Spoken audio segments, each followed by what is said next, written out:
Hi everyone, Miss Sutherland here. Thought we'd share a video with you to help you with your remote learning at this time.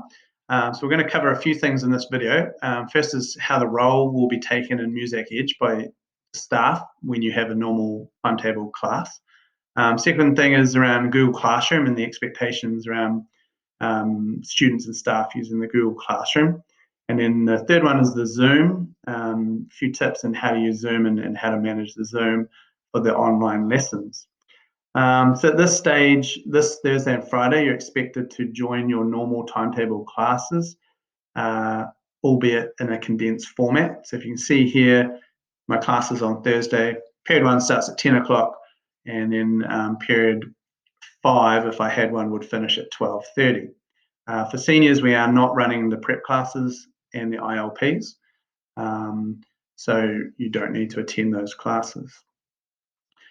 For staff, we're asking them to mark you present if you're participating in the Zoom meetings. So make sure you check in with your teachers for the codes for each class so you can join in on the Zoom. They should share the codes for you to join in on the Zoom via the Google Classroom. So make sure you check in the morning into your emails and also into the Google Classrooms for each subject. Some of you may have turned off notifications because you've been spammed in your email from Google Classroom posts.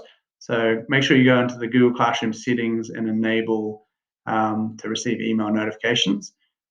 Just at this time with the remote learning, that's the main way staff will communicate with you is via Google Classroom, via email, and then through the Zoom. Okay, so if we look at Zoom, I'll just go back a step. You need to go, if you haven't signed up or created an account in Zoom already, you should do that. I'm already logged in here. If I click on my account, and you can upload a photo. Make sure you keep your name as your name. The staff are going to take the role by looking at a video of the lessons when they've recorded them. At the end of the day, they'll watch the video and just mark the role based off of your face and your name on Zoom. You need to download Zoom, and so this is what the downloaded app looks like. And so you can either use Zoom from the web portal or from the app. So if I click on join, for example, and the staff member has sent you the meeting ID, you can simply put in the meeting ID in here via the app and then click join. If you want to create a meeting, you can create one using your personal ID, and then you can share that personal ID. So for example, if I start one up here within the Zoom app, I'll go full screen, I'll start my video. Oh, I cannot start my video. It's being used by the Screencastify to make this video. But if I click on invite, you can then see that Mr. Kidd is currently on a Zoom meeting with somebody else. So I can join in with him in his Zoom, but can't add him to mine.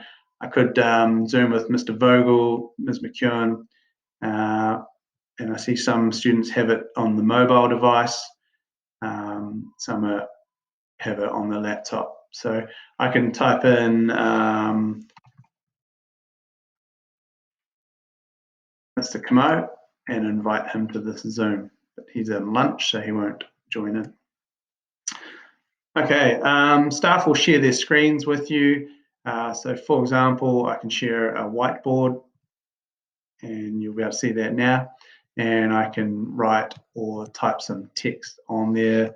If I wanted to ask you some questions, like that, or I can share whatever I want via the whiteboard function. I can also share my screen. I won't do that because it's going to do a bit of a feedback loop using my web camera, but I could share a website or a Google slide with you. There's a chat function, and so the chat function is where your teacher may ask you questions to everybody. or they can ask it to just specific people. Now, I don't have anyone in my chat right now, so I can't direct it at specific people. But that's the chat function. You can do reactions, you can clap, you can give thumbs up. And it might be in some of your classes, your teachers might ask you to share your screen. You might be asked to present to the rest of the class online. And you can do that if the host or the teacher has enabled participant sharing of screens. I guess the key thing with the Zoom is I would make sure the app is downloaded, and when the app is running, you can right click on it on your laptop. And at the moment I have it pinned to my taskbar, so I've just unpinned it, but we would recommend all of you pin it to the taskbar, and then you'll see it appear along the bottom as one of the apps that are easy to find. In the Google Classroom, you will receive a code. For example, this is for my 13 Outdread class. I have them on Friday, and so just prior to 10:30, the students in that class need to go to the Google Classroom and click on this link, and the meeting will start and they'll see me on the screen. So the easiest way to use the Zoom is go to Google Classroom, click on the links that the staff have shared with you. If you are having any issues or concerns with your learning from home over this time, more than welcome to send me an email. I can respond to your emails to help you, send you some videos with how to do things online in this time. So feel free to send me an email. We'll help you in that way. And yeah, good luck with your home learning. Make sure you're switching off from being online.